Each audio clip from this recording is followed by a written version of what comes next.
Okay, you guys have been so patient with me, so I appreciate that very much, and I'm trying to get these out.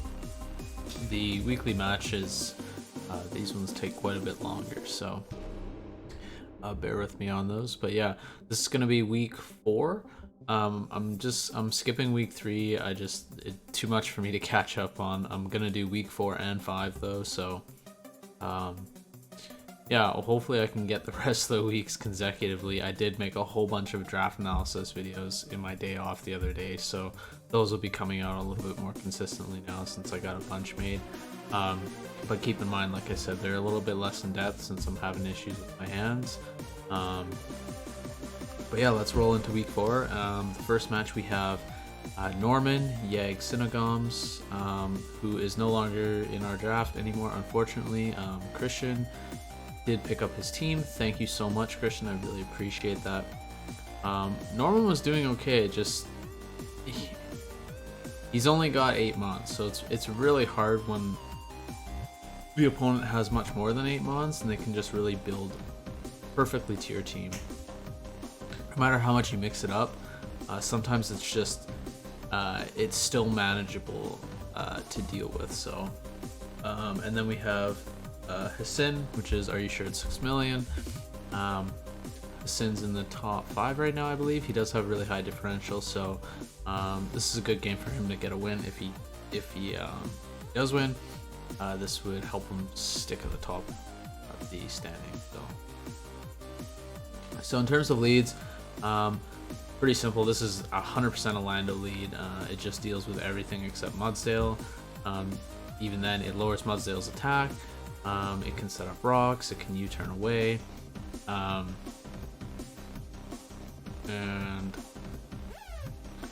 I think, it could toxic Mudsdale too. So I really expect the Landorus and probably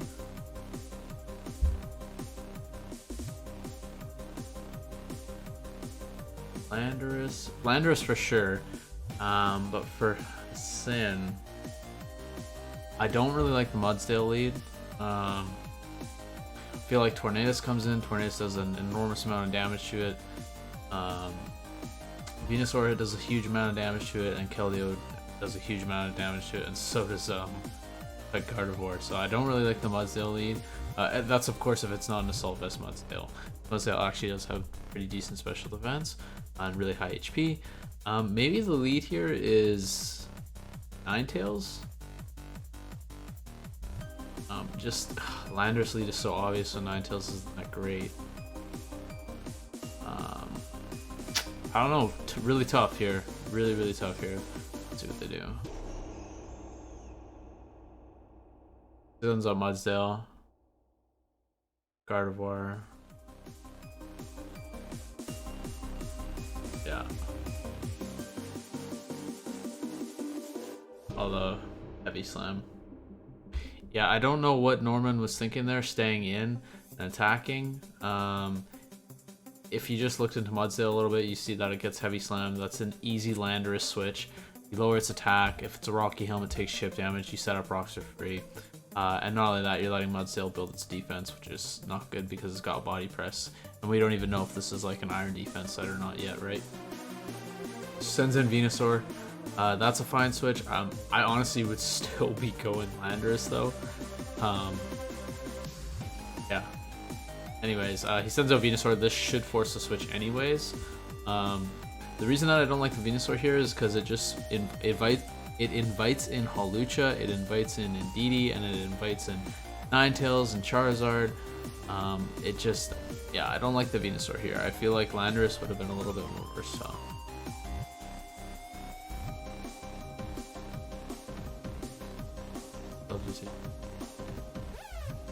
Puts up Stealth Rock, which is fine. That's good. The substitute's a little bit worrisome though. See, but like I said though, now Venusaur does get Earth Power. So if Norman was smart here, he would have substitute left Venusaur as real Venusaur, get the Chlorophyll, and then hopefully Earth Power back. That would have been really smart. But yeah, so like I said, it invites in the Ninetales here, and then you know, Venusaur is gonna be forced to switch if it doesn't have Earth Power.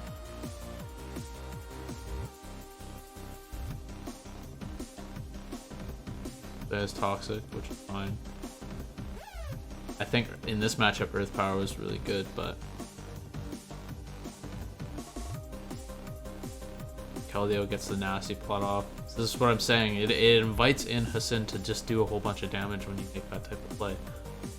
Hi, Shoghi. I'm surprised that didn't kill. What the fudgicles?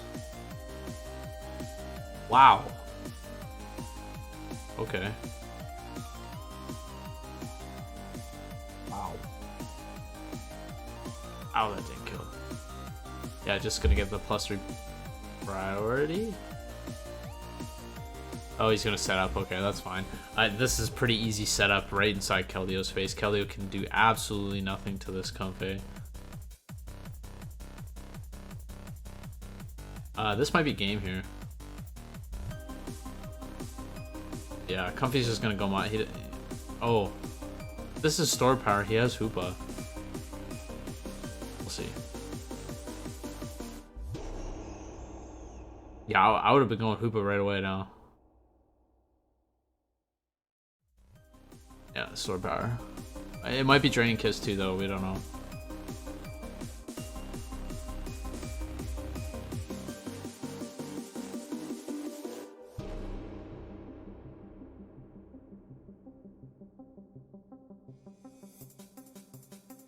Draining Kiss. Oh yeah, so he's fucked. This is game.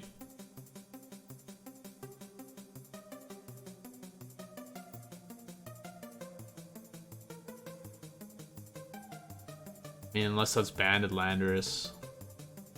I don't think it's gonna do anything. Or Scarf Hoopa. Gunk Shot. But even then it's +3 priority. +3 priority by Triage and Draining Kiss is what I'm referring to.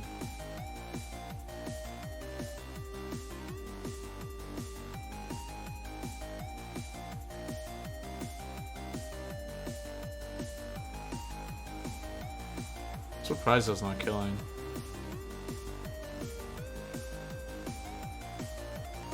Oh, Z move.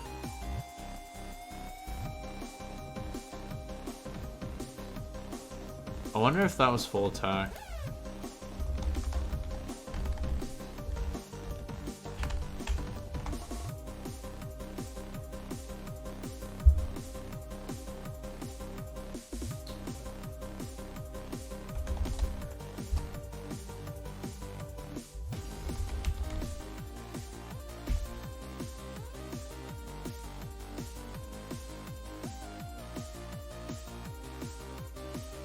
Yeah, doesn't do very much.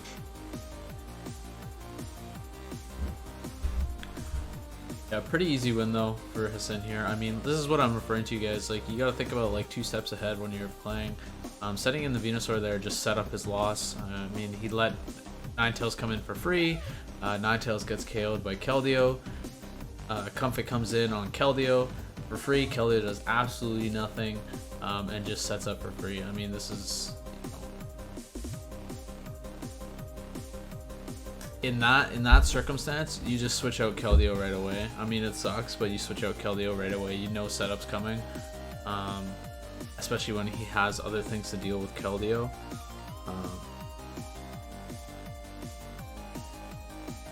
This needed to be scarfed as well. Having it scarfed, it would have outsped Lucha without the Unburden. It would have outsped Indeedee, would have outsped Ninetales. It would have outsped everybody on his team, so this should have been scarfed, and then it would have dealt with Comfey. Because I don't think Draining Kiss kills it, even though it's super effective. I'll do the calc for you right now.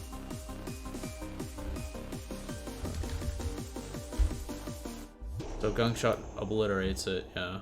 Dazzling Gleam doesn't even fucking KO it, so I mean, a +1 Draining Kiss won't kill, and Gunk Shot would have destroyed it. So yeah, like I said, it's a pretty easy win for Hasin here. Now he's gonna get the Unburden as a defense boost. Yeah, great win by Hasin here. Although something that I want to mention is that I've noticed in a lot of your matches is the Mudsdale lead.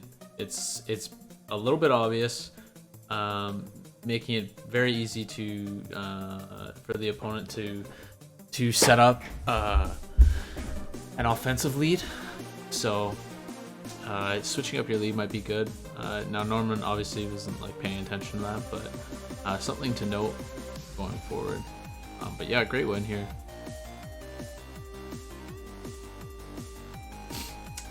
For the second match, we have this was supposed to be an awesome match. I can't remember if I watched it or not.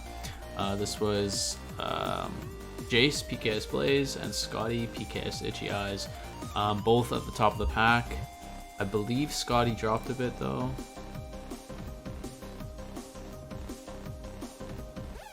Yeah, Scotty dropped to about 7th. He was in first for a little while there, and Jace has bumped all the way up to first now. But yeah, so this is gonna be an awesome match. Not to mention, I think Scotty has Charizard Y, so it's gonna be the Sun and Rain battle here. But he also has Poliwrath here, which can take advantage of the rain. Also think Poliwrath outspeeds Swampert.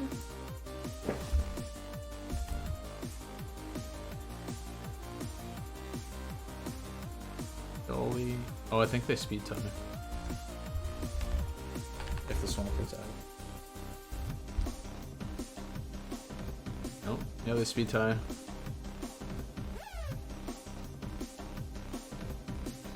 And then does Poliwrath get any?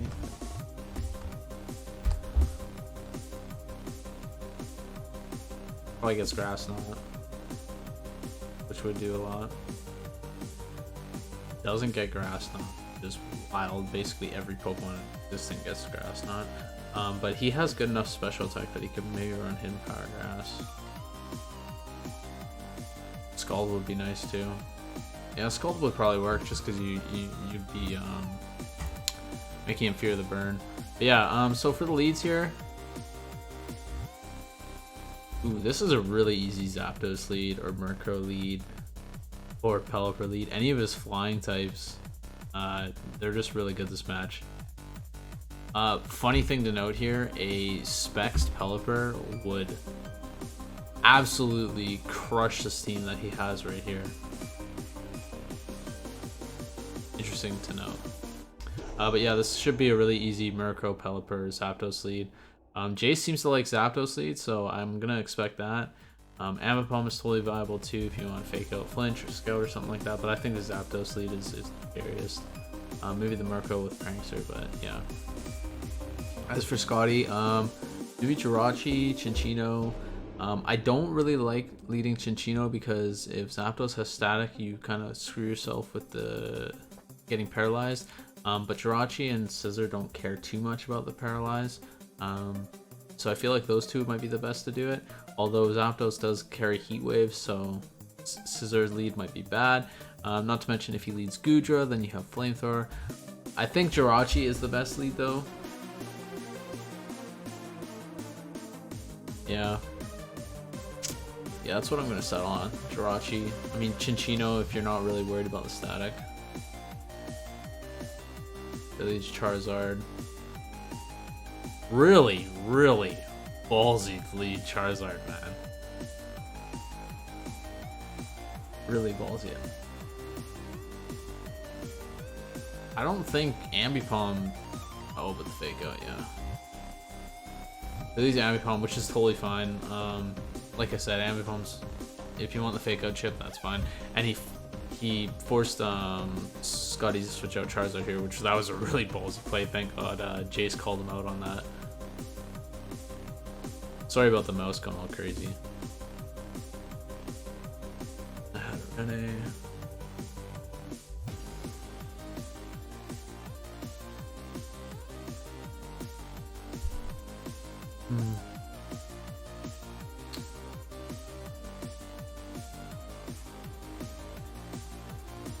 Yeah, I think I would have liked the going into Charizard instead of the Scizor there.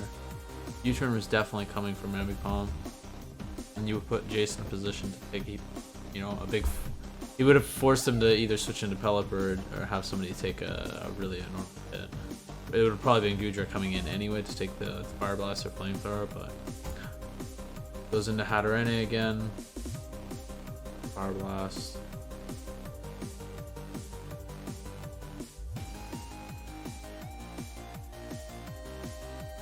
This is still kind of a scary situation because Sludge Bomb won't be. Sludge Bomb is Sludge Bomb still super effective? Is that right? Because it is.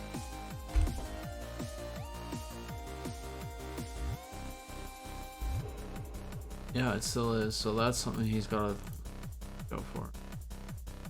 Yeah, that's especially invested, and the poison. Ooh, that sucks. I don't know why he was like thinking he was gonna be able to take a Sludge Bomb there.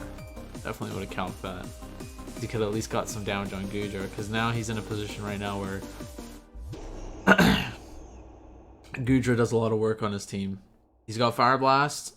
Sludge Bomb's useless now, but he's got Fire Blast for Jirachi and Scizor. We don't know if he has Draco Meteor. He could have Thunderbolts. This is a pretty big problem for Scotty's team right now. I definitely would have not Calm Minded there. I would have just Dazzling Gleamed or Moonblast. I don't think I'm going to Moonblast. I think just Dazzling Gleam. Cinccino, Triple Axle. This is still going to hurt. But again, the static is really fearsome.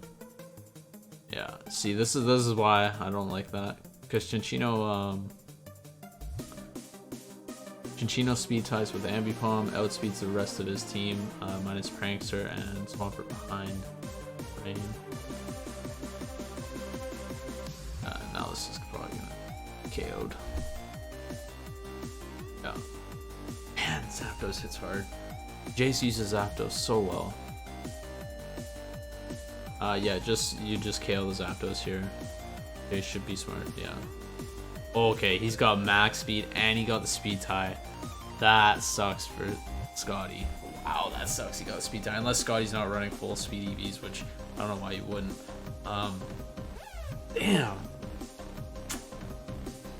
So Zapdos. I mean, he's got Pelipper and Swampert and Gudra. He doesn't really need Zapdos to be defensive, so the static is enough. But yeah, this is a tough situation because now Charizard just dies to Fake Out.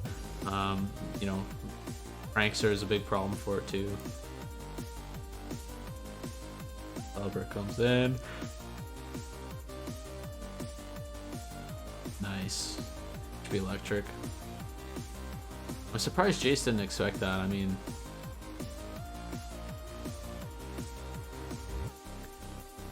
so Scotty's kind of put the game back a little bit into his favor. Jirachi should, if this is a defensive Jirachi, oh, this is defensive Poliwrath with Water Absorb.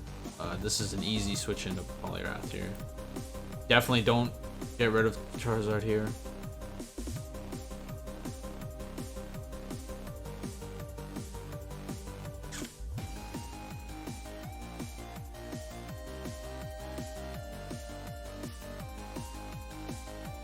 Yeah, easy Poliwrath switch.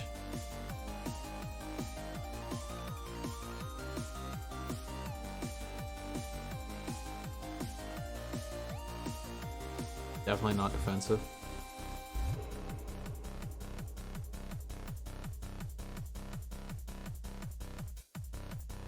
Why?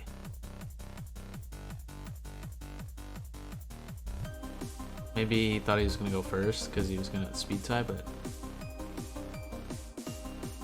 attacked. He's leaving Swampert in there. I would attack because then you could at least get this down to Bullet Punch range maybe, or something for Jirachi to do. Oh my god, yeah, if you just Liquidation the first time, oh man.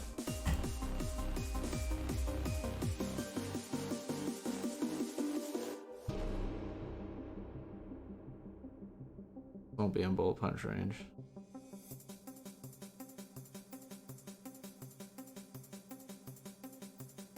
Be able to get rid of it. Oh, he switches out. Oh.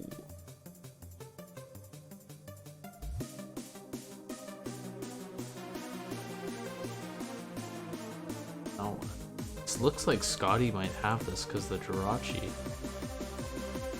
Cosmic Power Stroke. I remember, yeah, taunt. Really, really smart by Jace here. You know, whenever I've drafted Ambipom, which is 2 times, I always am very fearful of running taunt on it just because how frail Ambipom is. Like, I just worry that if I taunt and the opponent decides to attack instead, it just gets obliterated and I lose him on just for trying to, you know, make a smart play. Really good though.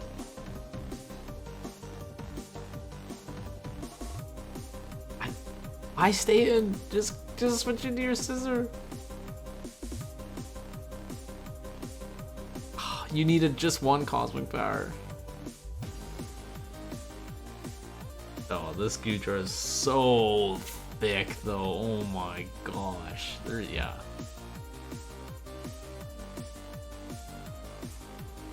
Now if this is okay. Oh, okay, yeah. Jace prepped really well. He's got taunt and Dragon Tail. This is really great prep by Jace.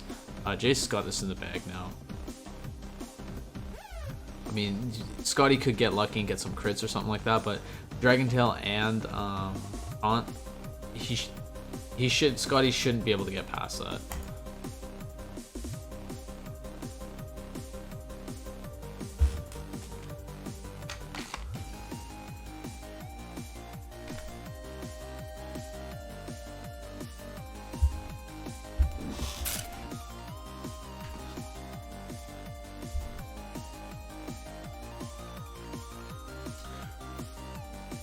Just clicks a Fire Blast, yeah.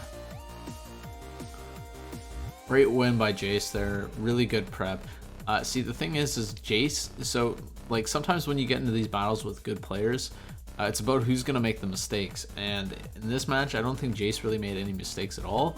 I feel like Scotty made a couple decisions that could have been a little bit better if he had calced or looked into the mods a little bit more.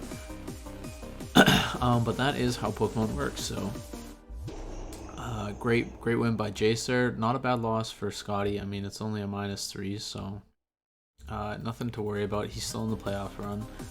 But match number 3, we have Phil, which is laid back, and Blade, which is Trainer Willie. Now Blade started off really strong. I think he's dropped a little bit now. Alright. Yeah, Blade has dropped to 9th, 1 spot outside of playoffs. So these type of wins is going to be really important for him.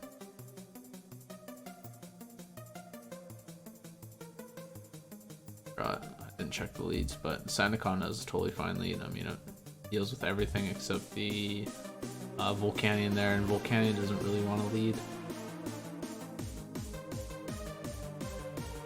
Yeah. I like Volcanion. I guess you could. Not really a bad lead.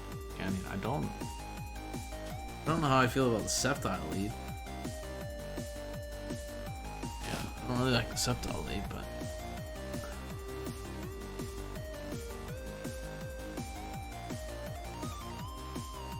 oh my.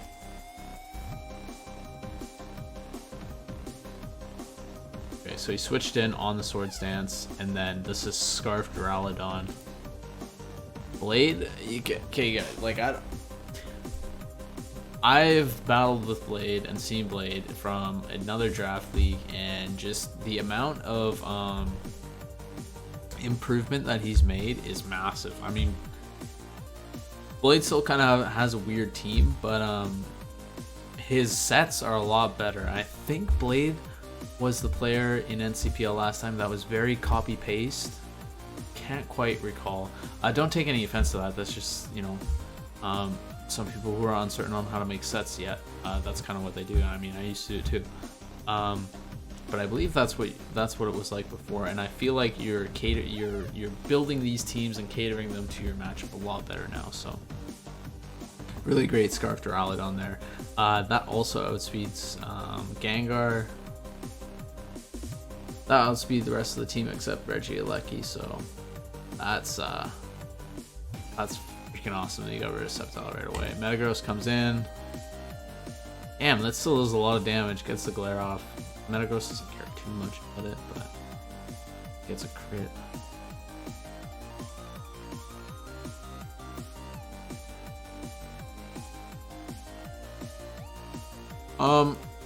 I don't really like getting rid of Sandaconda there for no reason. Now he got the crit, which really sucks, but I feel like Glare would have still been really nice. Yeah, I guess it was kind of screwed. He doesn't have rest, so... Well, he should have rest. Set up rocks. Oh, and this was max speed Buzzwole, eh? Damn. You could have preserved differential a little bit there and just went into like a Toxpex, because I mean Buzzwole's not doing shit to Toxpex. Back look. I get a burn. Damn, that did fucking shit. That did shit all. I mean, it was burned, I know, but.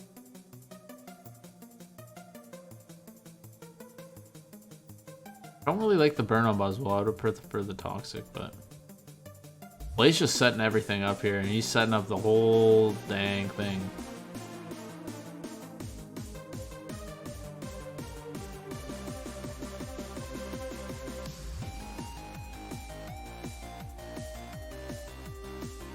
He's got defog on. Really smart. Really smart.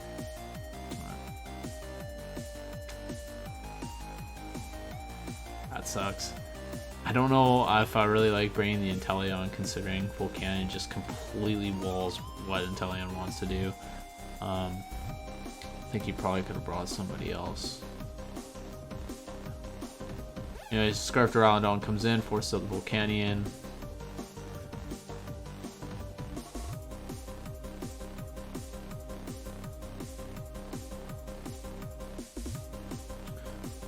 Regieleki's a little bit of a problem right now. And yeah, Duraludon's just got terrible special defense. Even though he resists it, he wouldn't be able to deal with it. Specs Regieleki. Oh, nice play by Bill there, getting the trick on the Slowbro. That's awesome.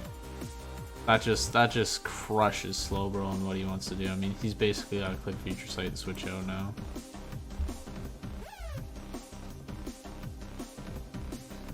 Ugh, got the Spadaf drop. That sucks. Honestly, Blade's in real trouble now. Shadow Ball's just really destroying Dracloak, destroys Slowbro, and then he's got Regieleki for the Toxpex here. Really tough for Blade to come back from this. He had so much set up. That defog on Volcanion was really clutch.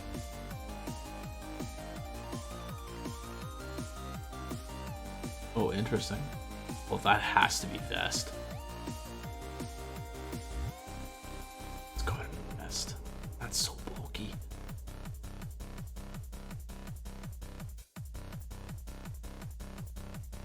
Oh my gosh, that does so much.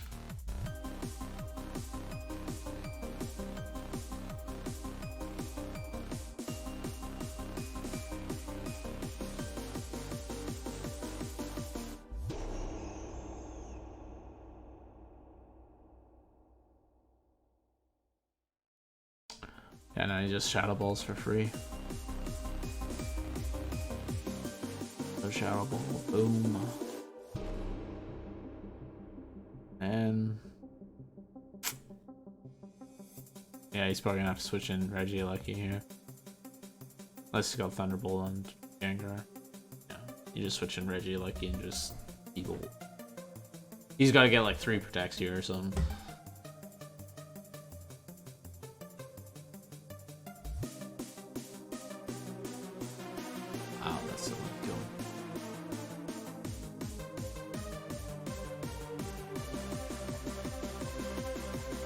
Nice win by Phil. I mean, his team's doing really well consistently. Gengar is actually a really big threat that I hope to see him mix up a little bit more. But just as an attacker is totally fine too. +4 win for Phil here. Unfortunately, Blade goes down -4, which is part of the reason why he's one spot under the playoff spots right now. So Blade's going to be needing some wins in the next few weeks. And the fourth match, we have Lucas LP Styles versus Matt Electric Ratman. I think this was the match.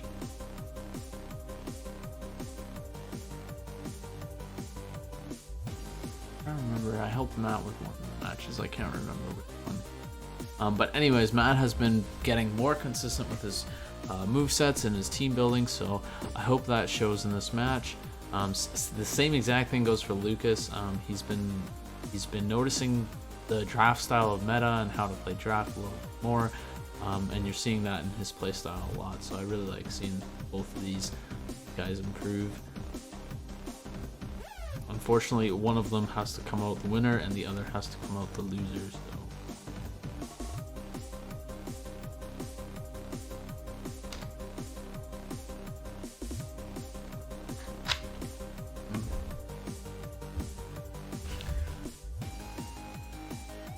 I mean, yeah, the Manectric lead for Araquanid, but I don't like Manectric in that spot as a lead. In any case, really. I mean, the Araquanid maybe, but I think the Araquanid actually lives a Thunderbolt, depending on the EV spread, and then it would be intimidated, so Water Bubble wouldn't, Liquidation Water Bubble wouldn't do as much, but it would still really, really hurt the Manectric. I don't like the Manectric lead. I think the lead there should have been like Mindshao, maybe Drudigan. Probably not Drudigan.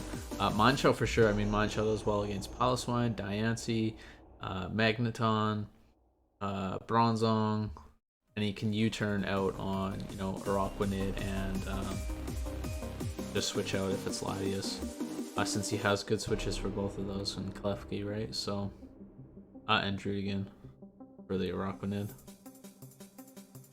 Goes into Klefki, Earth Power. Wow, that did a lot. Holy shoot.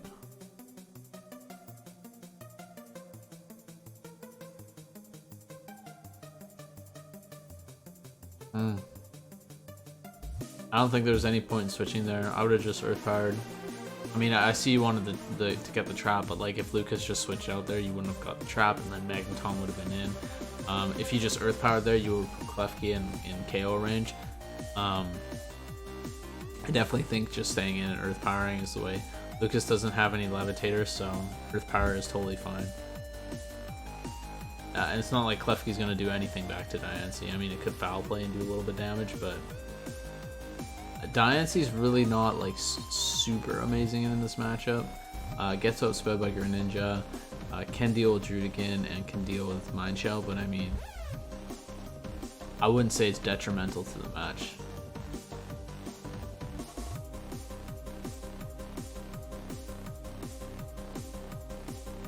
Lucas should just set up screens. Now, so here's the issue with this now. Magneton is in. This is a position for Lucas to probably get in the setup mon. I think that's what happens anyway with Mew. So it's interesting because when people start to learn and improve, you see that in the game. Obviously, you see that. But like what I'm referring to is, I'm still learning this aspect as well in not inviting certain Pokemon in by thinking that step away or that step ahead. By leaving Diancie in and Earth Powering this Klefki to death, he really can't switch in like Mew for like free, because Moonblast or Diamond Storm is going to do a decent amount of damage to Mew.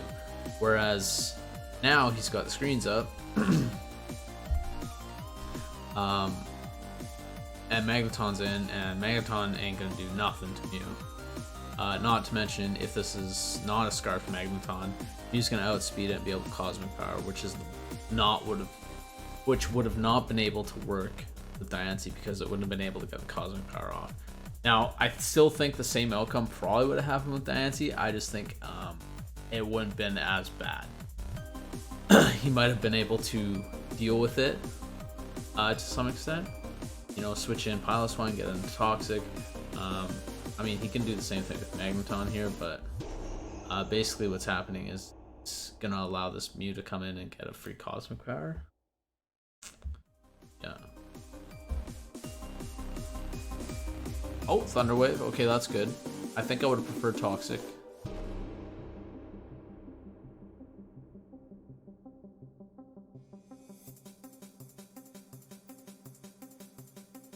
I want to explain what... Oh, sorry. I want to explain myself with the Toxic over the T-Wave. Now, I know T-Wave is good because it would have mitigated Mew's speed, Greninja's speed, and Mind Shell speed, but it doesn't affect Manectric. And a lot of Lux's Pokemon don't really care about a T-Wave, Klefki, Drudigan, Tangrowth. But if you had Toxic, because Tangrowth could have totally came to this matchup and been a Magneton switch in with Assault Vest, Magneton could at least Toxic Tangrowth, so I really feel like the Toxic would have been a little bit better there. Since he doesn't really need that speed control in Magneton, he doesn't need it from Magneton for injury. He's got webs and he's got other fast Pokemon anyways. I think he had like a Barraskewda at this time as well.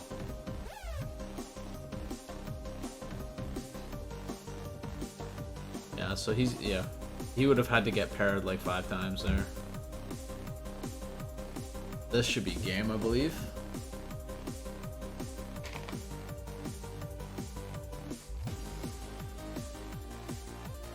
Yeah, this will be. Okay, so one thing I want to mention here. Now I know Magneton resists Store Power, but so I've done this before, where I get really greedy with my boosts.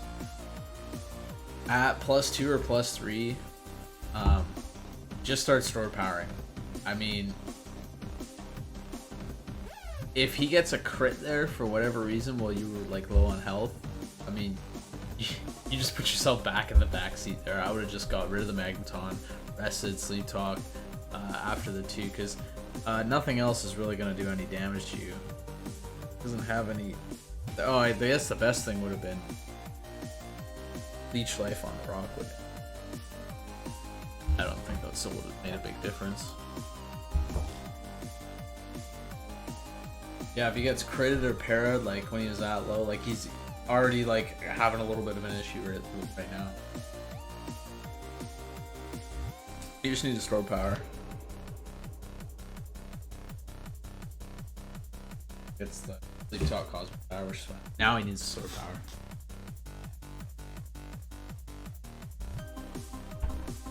I don't even think it'll one-shot Bronzong.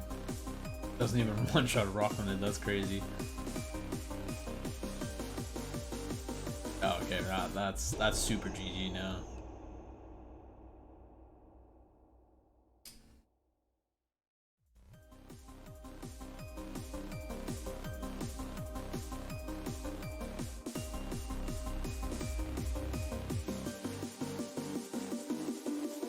Okay, so if you know you have Toxic, I guess he had Rest, so it doesn't matter that much. But if you know you had Toxic, I definitely would have been switching in this a lot sooner to try and get a Toxic off and pressure Lucas into resting early and then allowing you to try and do something else.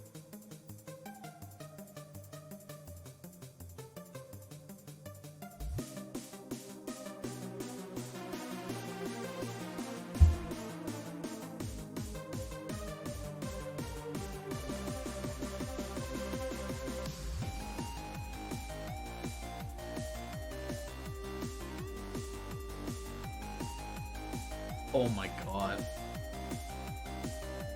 I feel so bad for my who talked.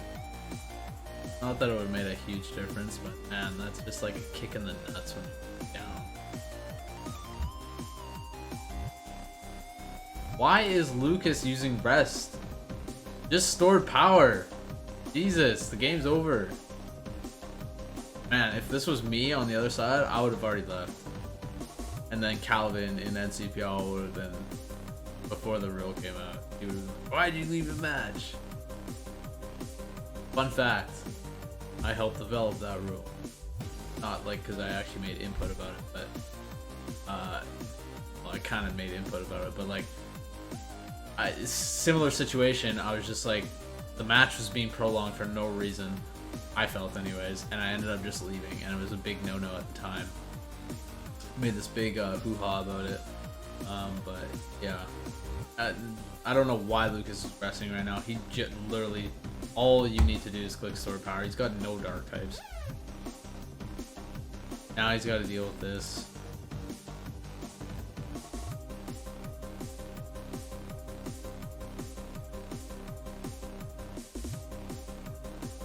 Alright. Yeah, so a big thing to take away from this match, what I want to say, I mean, this goes for a lot of the guys in here. Even some of the more experienced players, I noticed this. It's just like something in draft that, I mean, the guys that are good on ladder, they should know this well, but I do notice this a lot, is a lot of players don't make that extra thought of, hey, I shouldn't invite this Pokemon in. So if I send in Pokemon A, is Pokemon B gonna come in? Okay, well, if Pokemon B is gonna come in, I need to not send in Pokemon A because I can't invite Pokemon B in because that could put me in a position to. That makes sense. Take that into consideration. But good win for Lucas here. Lucas gets a +5, which is awesome. I think Lucas is Lucas is in 4th place now, so Lucas is holding a good spot right now. He just needs to continue that, and I think by week 8, if he's got a couple more wins, he should be locked into the playoffs. For the 5th match, we have Steven Zandora and Richard Flames 9876. I have a question actually. If Steven, if you do end up watching these, how did you get that Lance character sprite? Really interested to know, because that's from the Gold and Silver, right? Not sure. It's really cool anyways. But so I talk a lot with Richard about like some, you know, I don't help Richard, so we talk back and forth about some of these interesting sets that he has and he can make. So I'm very interested to see this match. Now, the other thing that makes this match very interesting is I've heard a lot of Steven being a strong player. I think it was his last match was his first one in. This is week 4. He's 2 matches already in. But Steven's, I think he went before this. Grim left, then Steven came in for 2 and 3 week 4. Anyway, Steven built an incredible team with his redraft, so interested to see how it works out. And Richard also has a great team on his side as well, so let's see what they got. As for leads,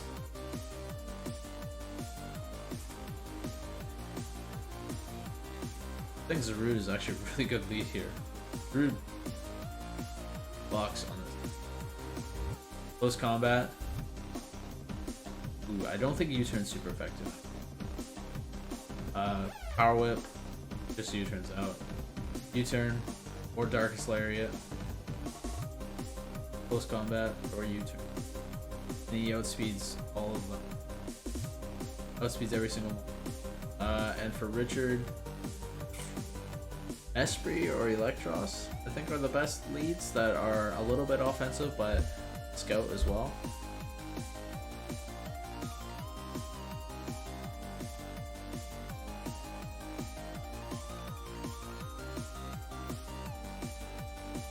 Because I just feel like if Garchomp gets led, most ones don't do.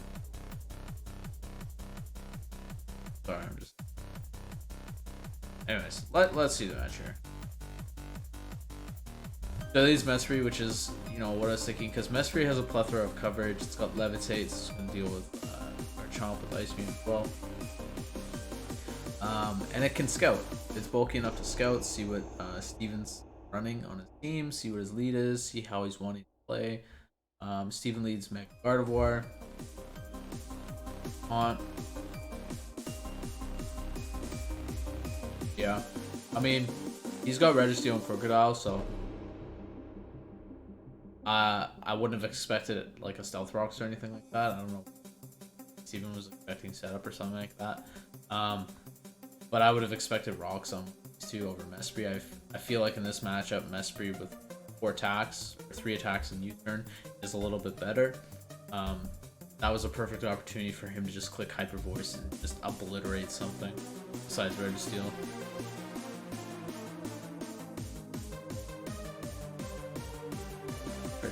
Then Suicune comes in. Suicune's super annoying. This Mon gave me my longest game ever, 250. We'll never forget that game. I literally wanted to stub my toe. Sorry.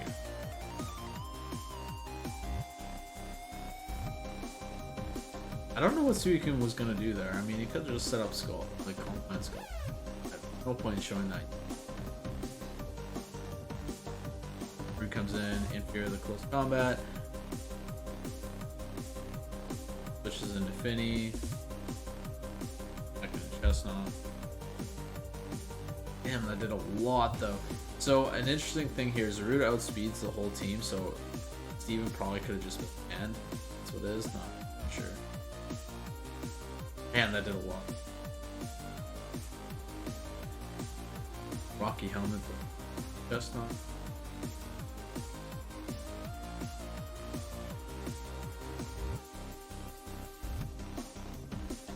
Really interesting if we can test them.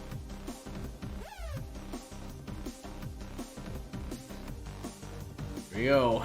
Toxic Pressure Stall. Or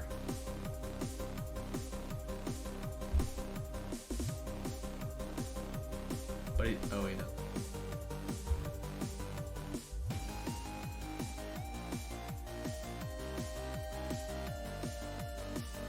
So, if you guys are wondering how that Electros got toxic while the Misty Terrain was up, terrains only affect Pokemon that are grounded. That's why they're toxic.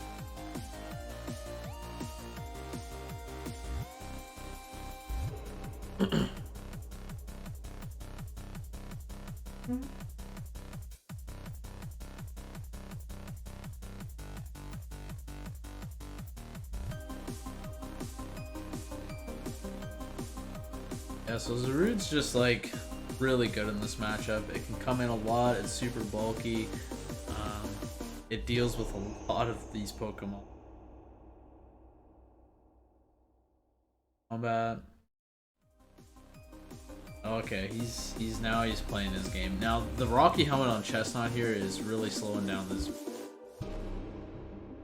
So that's good. If the Zarude doesn't have jungle healing, then Richard's done a really good job of mitigating this. Zarude's a huge problem for this team, so it being in KO range, revenge kill range, anything Scarf here is really, really good. Notably, Scarf Crocodile. But it has Stealth. Might not be Scarf. Mesprit could be Scarf with like Ice Beam maybe. Oh! No heavy duty boots on Talonflame. Oh! Why? It's like its best item. I don't know what else you'd run on it.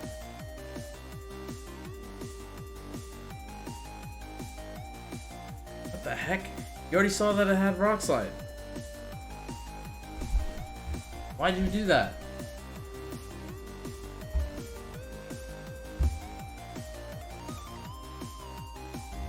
It's gonna hurt. Heavy Slime is incoming. What's going on? Why are we making this place? You have Garchomp. You just switched to Garchomp. What's going on?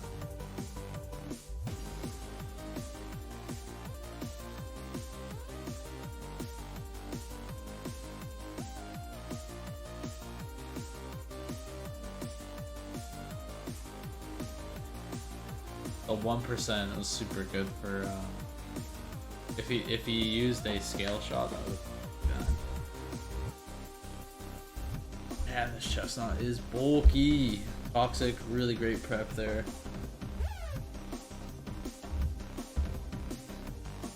So the only thing that sucks now is with that chestnut gone, this Jarrod runs rampant.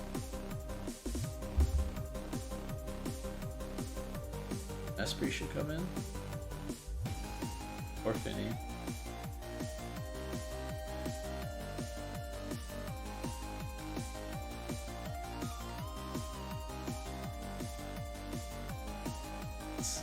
Felt like it should have been Mesprit. Just because of the levitate. Hopefully Scarf Mesprit. Dang. And you kind of needed the Tapu Fini if it had taunt for this Suicune.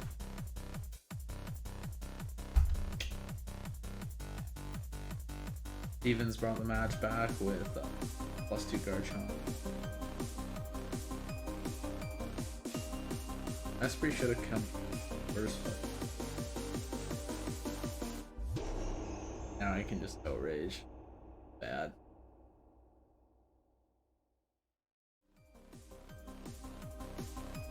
Can't be scarfed, yeah. No crocodile scarf. Yeah, I don't think he's got anything to really deal with Suit very well. Duke, yeah. This already being toxic, it's gonna be an issue. Volt Absorb. Right. Ooh, Super Fang. That's fucking sick. That's awesome. Awesome by Richard there. Since it would make sure that it could deal at least 50% to Suicune or Lantern. That's awesome. Great prep there. I was totally expecting T-Bolt on the Suicune just because like Richard's in a position right now where he's under a time limit with this toxic, so he's kind of got to attack. I don't know what else he can do to this Lantern though. Giga Drain?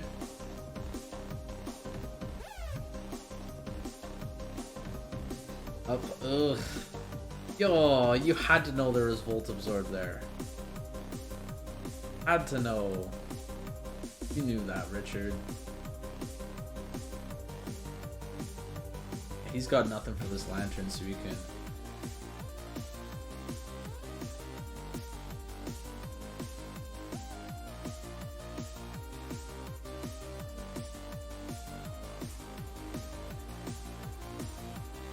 I did a lot, but yeah, he just protects. Oh, okay, we don't have protect. Oh, I think Steven can lose now. If this is Scarf Crocodile, Steven loses. Oh no!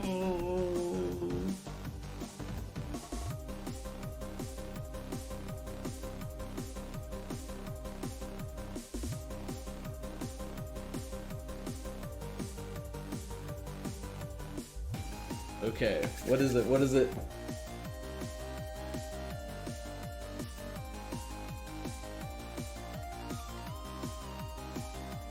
Oh man, that was so close.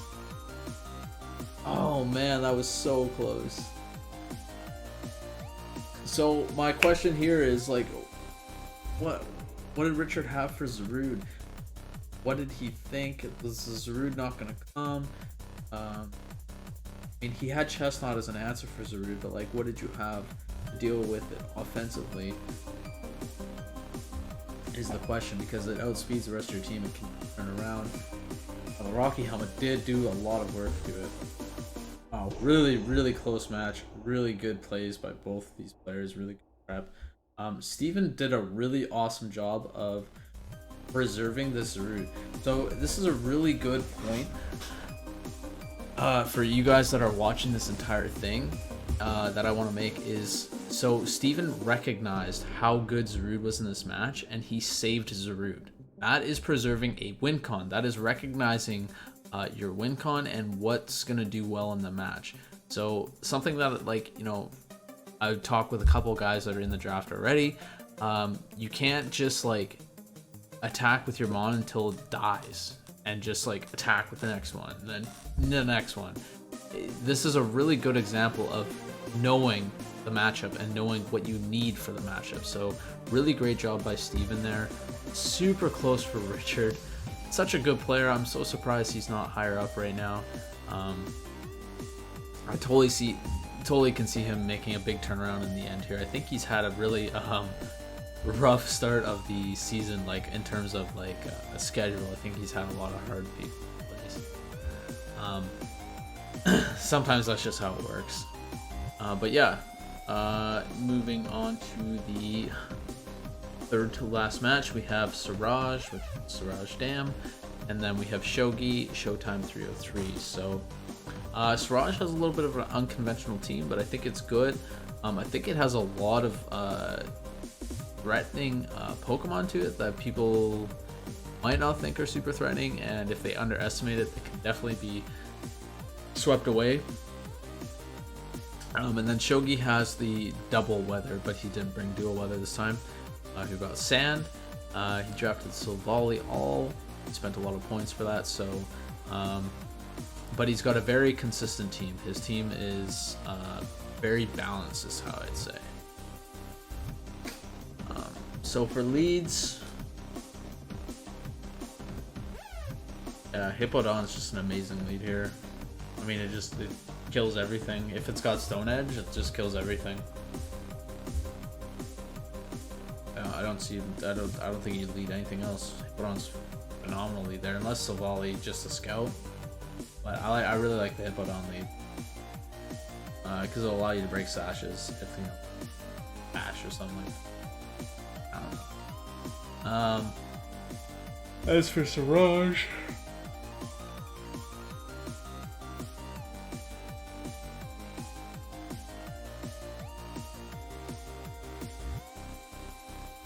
I mean, you could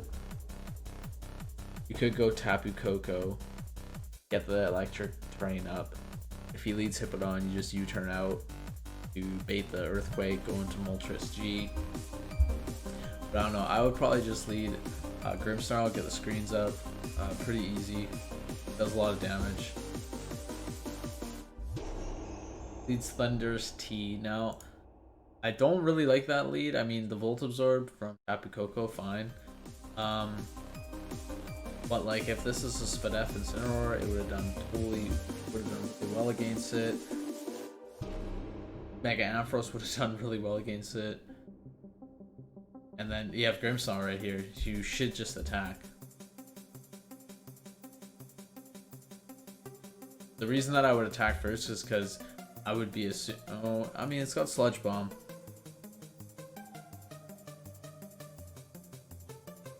It's got Sludge Wave, Sludge Bomb, I can't remember.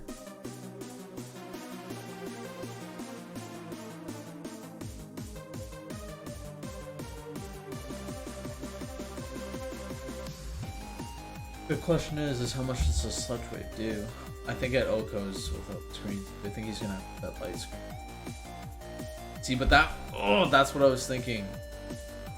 If you just, I think you would have had to take the chance here, because now you're just in a position where this thing is just absolute.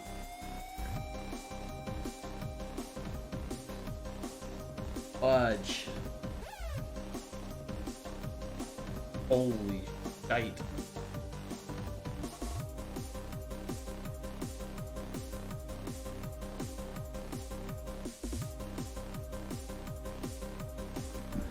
Really great tech there by Siraj. Setting up Rain with Float. So this is reminding me of Zeb in the NCPL here. He's manually setting up Rain with Electrode and Floatzel to get that Swift Swing. Now he's put this Thunderous in Revenge kill range with Tapu Koko here. This should be a pretty easy switch in. Or Sucker Punch with Grimmsnarl.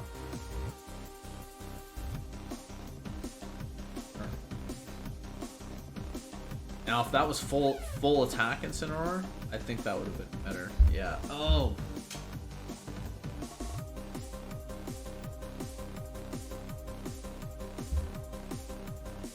So a little bit of a misplay there. Definitely don't. That was definitely not calced.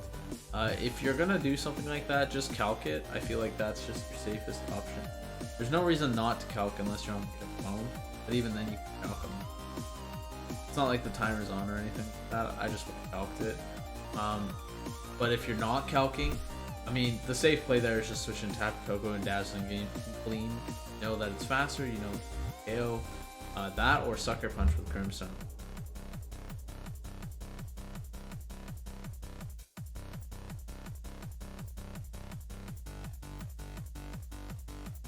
Gets rid of the Grimmsnarl, but Grimmsnarl gets off Reflect. And now basically sets up the sand, and Dracozolt just basically KOs everything.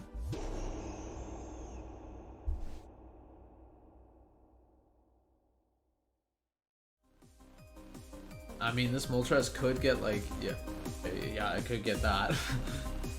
Or it could get weakness, yeah. So Shoghi just perfect prep. He's got Toxic on Hippodon to deal with stuff like this. Really, really great prep.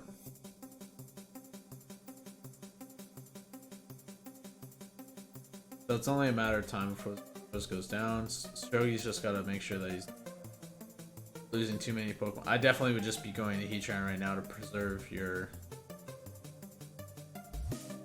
different. So this is another thing that seems to be like a little bit new to some players, is like preserving differential. I know it seems pointless, but like it really adds up later in the draft when you've preserved 1 or 2 Pokemon every couple games. It adds up very quick. Heatran was such an easy switch there to preserve your different. But now, yeah, you can just go into Dracozolt now.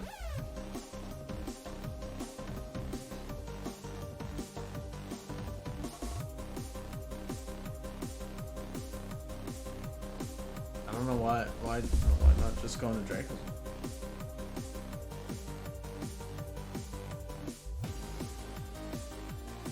This will be fine anyways.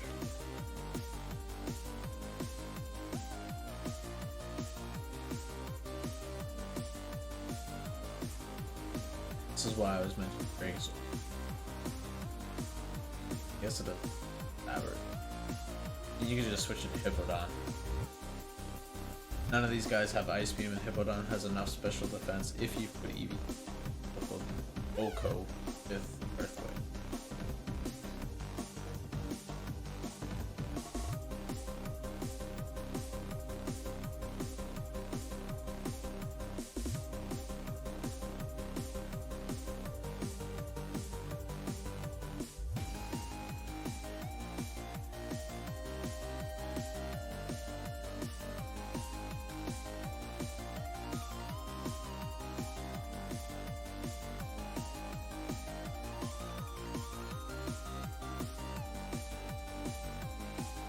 The Toxics on his Pokemon are fucking awesome. I think that was really great ring by Shoghi to deal with Siraj's really like bulky team, especially with the screens. It's just a really great way to make sure that Siraj is going to be setting up behind screens, can't get away with running bulky offense and chipping. Really, really great prep, and way to notice how to play against a team. But Siraj bringing some interesting tech with the Cotton Guard here, Ampharos. He's bringing the game relatively close, honestly, for not looking in his favor much throughout this match. Yeah, because this is gonna do a lot of, yeah, Hippodon has. I don't even think Hidden Power Ice would be faster. Dragon Pulse. Man, that Earthquake did nothing though.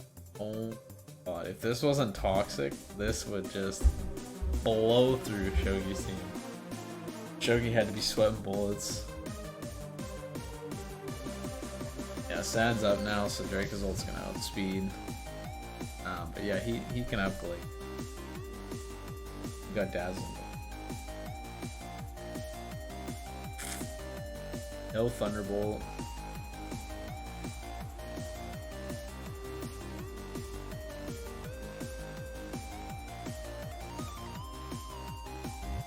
If he just Dazzling Gleamed first, I almost want to say he would have won.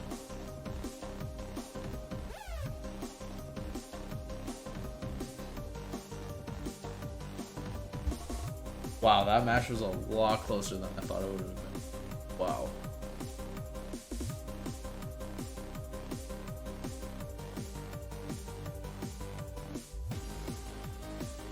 Oh, that match was close. Holy shit. Way to squeak through there on that game, Shoghi. Holy crap. Siraj, I gotta say, man, you're getting a lot better in the draft, too. I know you're not a singles player, but you're definitely building a lot more single style stuff, which I really like to see. So,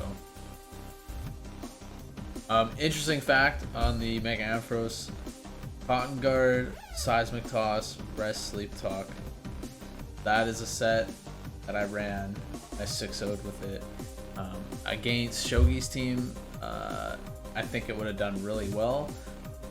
A, because he didn't have any, like, you know,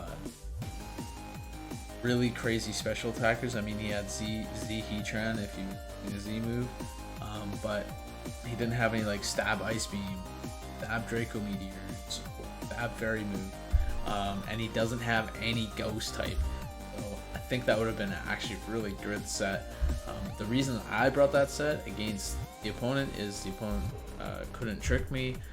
They had no Ghost types, so Seismic Toss just runs rampant. And if they don't have any stab like stab Earth Power, Stab Ice Beams, Dracos, or Moonblasts, Seismic Toss just goes crazy, and Ampharos is just extremely bulky. You run max HP, max speed F, then you just Cotton Guard up, and you Rest Sleep Talk. So yeah, hopefully you see that, Siraj, because it's a good set, especially in this draft. A lot of teams don't have Ghost types, so. Second to last match here, we have Jarrod, Fallen Warrior 1992 versus Jeremy, All Fire Up. I don't think I talked with Richard before this match, so I'm interested to see what type of team he brought. Clearly brought offense again. Jeremy seems just like Jarrod's, very offensive, a little bit more utility to it, and a little bit more need for setup with those weapons. I mean, in this he just leads Galvantula. Galvantula does good. Now if Dragonite came out, that would suck, but Galvantula can just our ice. Full Corona comes out, that kind of sucks, but it deals with Swampert, which is classic lead for him. Deals with Groudon, and for Jarrod,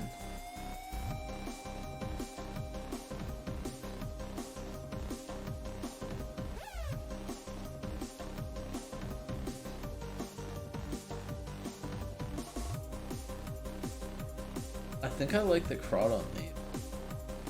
I'm not sure what the... Not sure how much. Oh, this is the last match, actually.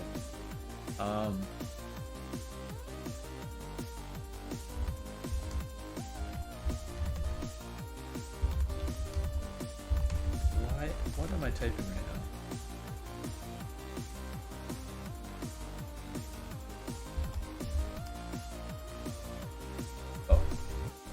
I don't know why I was thinking Bug Buzz was the move that Galvantula hates Groudon. I'm tired. Oh man, I'm tired. If I'm thinking Bug Buzz was the move he's gonna use Groudon. Yeah, man. Oh, Groudon's not. I think Volcarona is actually an okay lead here. Oh yeah, you know what? Sorry. Disregard all that stuff about Jarrod's lead. Lead Porygon, Scout, Teleport. Just do that. That is the safest play you can make. And it gets you in a wall breaker slash sweep. Angela.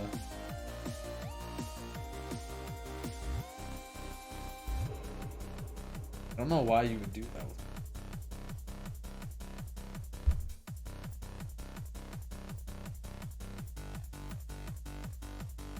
Alright, I'm very confused.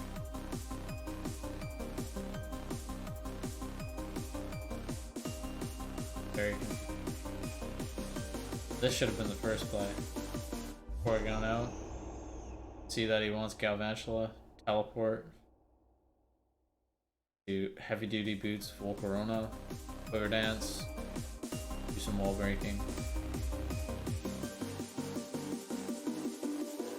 Or heavy duty boots, or Dragonite. Very strange. I don't know, wasted Mawile there, and then wasted Swampert there. Yeah. Go ahead. Not much for Rapid Strike. And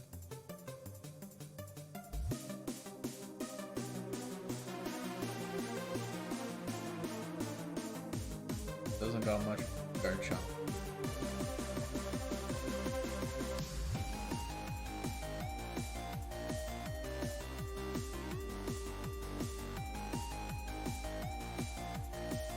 Alright.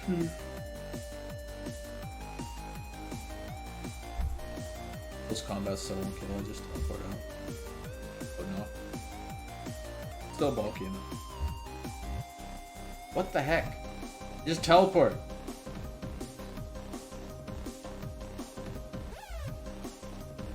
What is going on right now? Just teleport out. Wait, what? What the heck? Teleport's broken. Use teleport.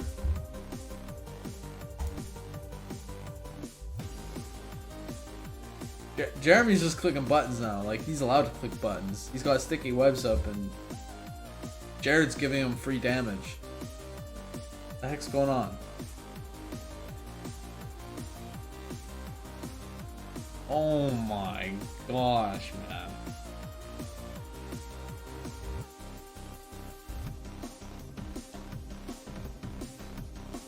Oh my lord. Jeremy's just calling him out, man. Like, he knew Jarrod was gonna quiver dance there, so he belly drowned. If he didn't get burned there, this would be crazy. Quick attack. I wonder if Sucker Punch has higher priority then. Chomp. Mega Chomp.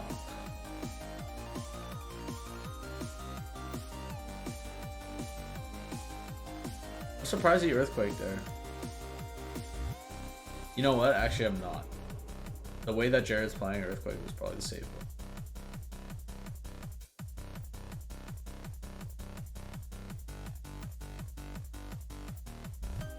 Yeah, scale shot, able to break them all, or multi-scale.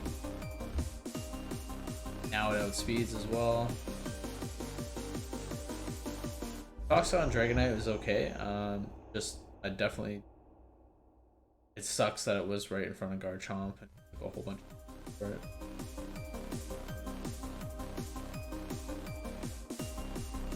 This is gonna hurt. Play rough.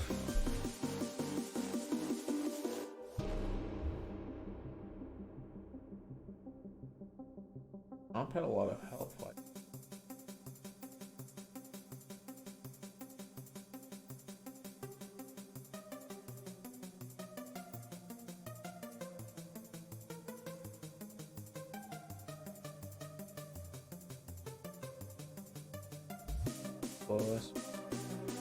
Scorching Sands.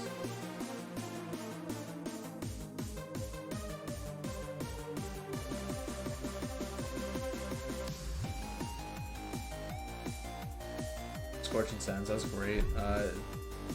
Also, make Jarrod fear the burn.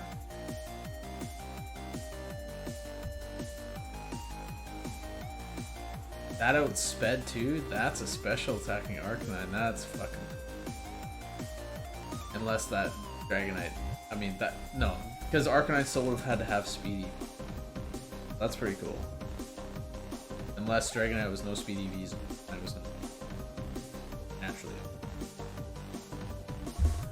Yeah, but and Power Ice. Yeah, definitely hit. Cardon comes in. Obviously goes out. Ooh, Dragon Dance? Oh, wow.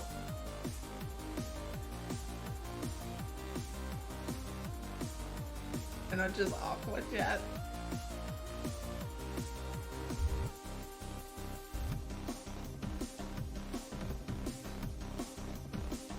Very true, actually. I almost feel like he should switch out here. Oh no, it's in KO range. It doesn't have BBL.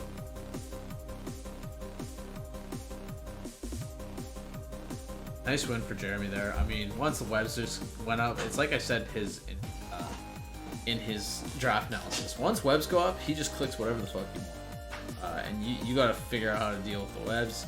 And Mon's attacking you with really good attack. Yeah, it's yet for people to figure out how to deal with the team. I'm not going to expose that, but there are some ways to deal with the team. As for Jarrod, he needs to not waste. That sounds really like you know, the rocks were good, sure, but like you don't need to waste 3/4 of Mawil's HP for that, and then switch in Swampert knowing Galvantula has Giga Drain. You just send out Porygon first, see what Jeremy's wanting to do, teleport out, and then get in something that's going to be good in that match. Dragonite, Volcarona, any one of those two, or you just attack the Galvantula. Another thing to note too is in this match, the webs were really important for Jeremy, so I'm hoping that Dragonite had defog. I didn't get to see the rest of the moves, so if you do watch this, I'd be interested to know what that whole set was, and if it had defog. I feel like defog is super important. But yeah, guys, those are all the week 4 matches. Hope you guys like me going over these matches.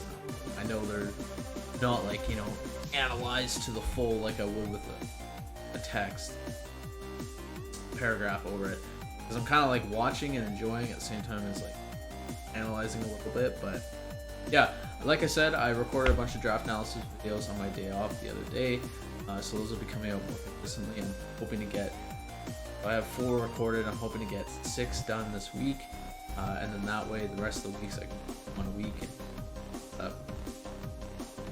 And then for these weekly reviews, I'm hoping I can do these maybe once every 2 weeks or once a week. We'll see how it goes. Work's been super busy. I worked Sunday, Monday, Tuesday, Wednesday, Thursday, Friday, Saturday. So a little bit tired. Or I got Friday off actually, but a little bit tired. So, but yeah, guys, I hope you're enjoying these, and thank you again for being patient. I really appreciate that.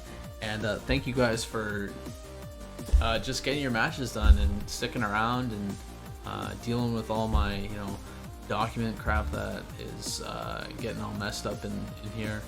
It's a little bit hard to function, but yeah, see you guys on the next one.